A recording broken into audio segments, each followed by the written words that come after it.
पहिल्या टप्प्यात pink E रिक्षांना मिळणारा प्रतिसाद बघता राज्यातील इतरही शहरात पिंक ई रिक्षा सुरू करण्यात येईल। मेट्रो स्थानके, विमानतळ व पर्यटन स्थळांच्या ठिकाणी पिंक ई रिक्षाला फीडर सेवेचा दर्जा देण्यात येईल, अशी ग्वाही उपमुख्यमंत्री तथा जिल्ह्याचे पालकमंत्री अजित पवार यांनी दिली आहे। महाराष्ट्राचे उपमुख्यमंत्री अजित पवार, महिला व बालविकास मंत्री श्रीमती अदिती तटकरे, कायनेटिक ग्रीनचे सहसंस्थापक व कार्यकारी संचालक रितेश मंत्री, विधान परिषदेच्या उपसभापती नीलम गोरे आणि राज्य महिला आयोगाच्या अध्यक्ष रुपाली चाकणकर यांनी 21 एप्रिल रोजी पुणे येथे झालेल्या एका कार्यक्रमात महिला लाभार्थींना पिंक ई रिक्षा सुपूर्द केल्या। या योजनेअंतर्गत महाराष्ट्र सरकार प्रत्येक ई रिक्षाच्या किमतीवर 20% अनुदान देईल, तर लाभार्थी 10% डाऊन पेमेंट म्हणून देतील। उर्वरित 70% रक्कम प्रमुख वित्तीय भागीदारांनी दिलेल्या बँक कर्जाद्वारे वित्तपुरवठा केला जाईल, ज्यामुळे सुलभ आणि कमी व्याजदरामध्ये आर्थिक सहाय्य मिळेल। या व्यतिरिक्त महाराष्ट्र सरकार व कायनेटिक ग्रीन लाभार्थ्यांना गुंतवणूक ठेवण्यासाठी आणि बचत गटाशी सहयोग करण्यासाठी विविध ठिकाणी प्रत्यक्ष उपक्रम राबवतील। त्यांना अधिक पाठिंबा देण्यासाठी कायनेटिक ग्रीन मोफत ड्रायव्हिंग प्रशिक्षण देईल, ड्रायव्हिंग लायसन्स मिळवण्यात मदत करेल आणि मजबूत चार्जिंग पायाभूत सुविधा उभारेल। कायनेटिक ग्रीन 8 सहभागी जिल्ह्यांमध्ये 1500 चार्जर्स तैनात करण्यासाठी कटिबद्ध आहे, जेणेकरून योजनेच्या प्राप्तकर्त्यांना सर्वांगीण सोल्यूशन उपलब्ध होईल। तसेच वाहन आणि बॅटरी 5 वर्षाच्या वॉरंटीसह येतील। तसेच सर्व नियतकालिक आणि प्रतिबंधात्मक मेंटेनन्स सेवांचा समावेश असलेल्या सर्वसमावेशक ॲन्युअल मेंटेनन्स कॉन्ट्रॅक्ट चा समावेश असेल, ज्यामध्ये 5 वर्षासाठी प्रत्येक तिमाहीत एक मोफत सेवा देण्यात येईल। यावेळी बोलताना उपमुख्यमंत्री अजित पवार म्हणाले, महिला व बालविकास विभागाच्या वतीने पहिल्या टप्प्यात 10,000 पिंक ई रिक्षा वाटपाचे उद्दिष्ट ठेवण्यात आले आहे। यामध्ये पुणे, पिंपरी चिंचवड, नागपूर, नाशिक, अहिल्यानगर, अमरावती, छत्रपती संभाजीनगर, कोल्हापूर व सोलापूर या 8 शहराचा समावेश करण्यात आला आहे। पिंक ई रिक्षा योजना महिलांना आर्थिक सक्षम आणि स्वावलंबी करणारी योजना आहे। या माध्यमातून महिलांकरता रोजगाराच्या संधी निर्माण होणार आहेत। त्याचा आत्मविश्वास वाढवण्यासोबतच समाजातील स्थान बळकट करण्याचा हा शासनाचा प्रयत्न आहे। अदिती तटकरे म्हणाले, महिला व बालविकास विभागाच्या वतीने पहिल्या टप्प्यात 10,000 पिंक ई रिक्षांचे वाटप उद्दिष्ट ठेवण्यात आले आहे। पुणे जिल्ह्यासाठी 4,000 महिलांना पिंक ई रिक्षा वाटप करण्याचे उद्दिष्ट ठेवण्यात आले आहे।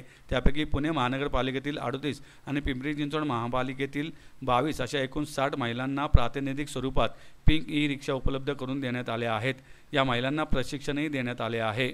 उपसभापती नीलम गोरे म्हणाल्या, महिलांच्या अंगी असलेल्या कौशल्याचा वापर करून त्या विविध क्षेत्रात काम करीत आहे। त्यांना विविध पुरस्कारही मिळत आहेत, ही चांगली गोष्ट आहे।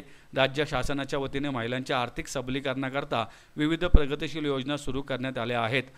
महिलांना उत्पन्नाचे साधन उपलब्ध करून त्यांचा आत्मविश्वास वाढवणारी पिंक ई रिक्षा योजना असून महिलांची सुरक्षितता जतन करण्याचे काम या योजनेच्या माध्यमातून होणार असल्याचे त्यांनी सांगितलं। या उपक्रमाबाबत मत व्यक्त करत कायनेटिक ग्रीनच्या मोबिलिटी आणि इंटरनॅशनल बिझनेसचे अध्यक्ष सुधांशु अग्रवाल यांनी पिंक ई रिक्षा योजनेच्या सखोल मानवी प्रभावावर भर दिला।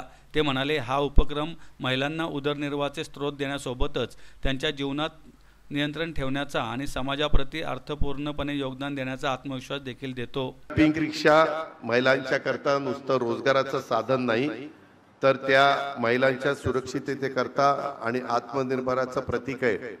अदिती, उद्या मंगळवारी आपली कॅबिनेट असते, तिथं तू आज मी जो मुद्दा मांडलाय तो आपल्या परिवहन मंत्री प्रताप सरनाईकशी बोल। जर यदा कदाचित काही परवानगीची गरज असेल तर ती एक ऑर्डर काढून टाकू, काही बिघडत नाही। हे आपण माझ्या भगिनींच्या सुरक्षितेकरता करतोय, महिला वर्गाच्या भल्याकरता करतोय आणि त्याच्यामुळं कुणाला काही वाईट वाटायचं त्या ठिकाणी कारण नाहीये।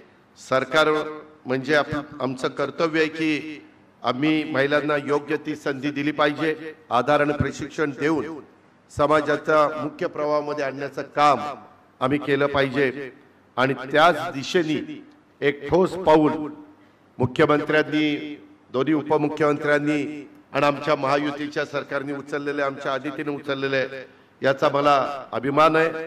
राज्यातल्या लाडक्या बहिणी विधानसभेच्या निवडणुकीत आमच्या महायुतीच्या सरकारच्या पाठीशी म्हणजेच आमच्या उमेदवारांच्या पाठीशी भक्कमपणे आणि विश्वासाने उभे राहिल्या।